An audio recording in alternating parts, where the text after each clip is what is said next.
All right, guys, good morning. Just stumbled across something. Look at that view.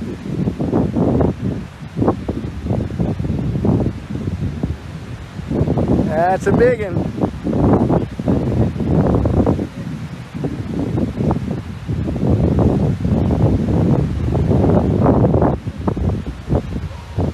Heading east.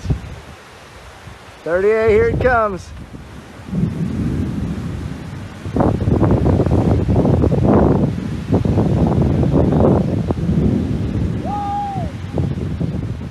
Let's go!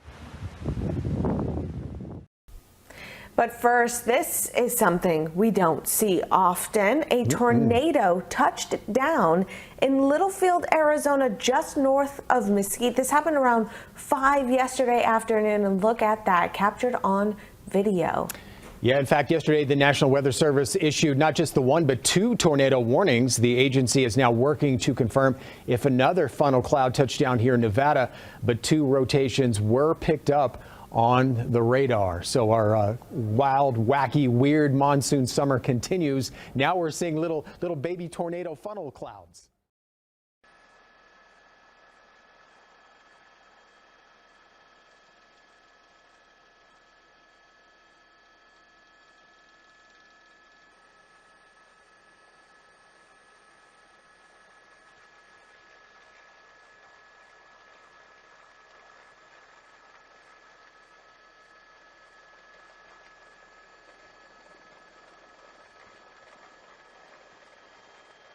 As we move towards the incident, you'll see Quail Lake and the fire, the SAM incident. I'll switch to IR and zoom in.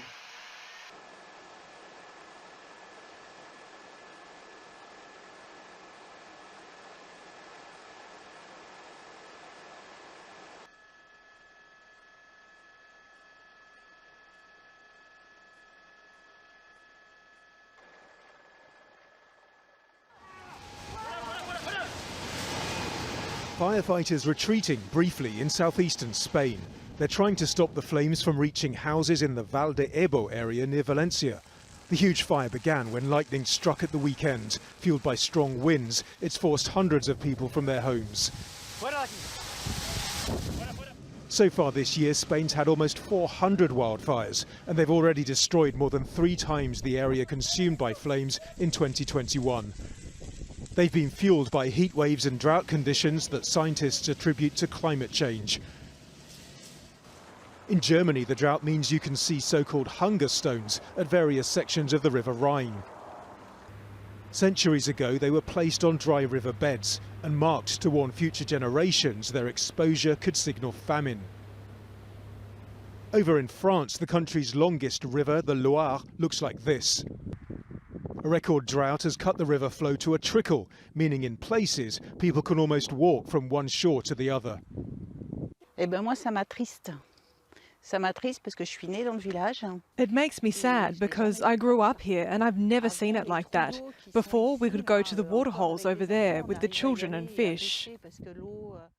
Scientists are warning that low river levels across France are a sign that can't be ignored. In the grips of a prolonged and historic drought, tonight the U.S. Bureau of Reclamation announcing unprecedented water cuts to states along the Colorado River, the lifeblood of the American West, serving some 40 million people.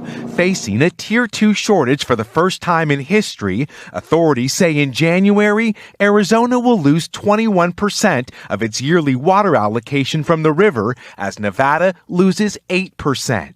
It's a complex problem, not only in natural resources, but politically, economically, socially. Climate change has only intensified a 23-year megadrought in the now critically low water levels. Snaking from the Rocky Mountains through the parched Southwest, the river water sustains some of the largest cities in the country, but some 80% is used to grow produce that feeds the nation. We must be conscious of the fact that we deal with finite resources and we need to manage accordingly. Downriver, Lake Powell and Lake Mead are just a quarter full. Hydropower production could soon be threatened. Today's water cuts made by the federal government come after the 7 states involved couldn't reach an agreement on their own. Future cuts, impacting even more states, seem inevitable. Hoping to avoid a catastrophic river collapse, Arizona and Nevada face a tightening tap, a crisis threatening to trickle down to more of the country. Miguel Almaguer, NBC News.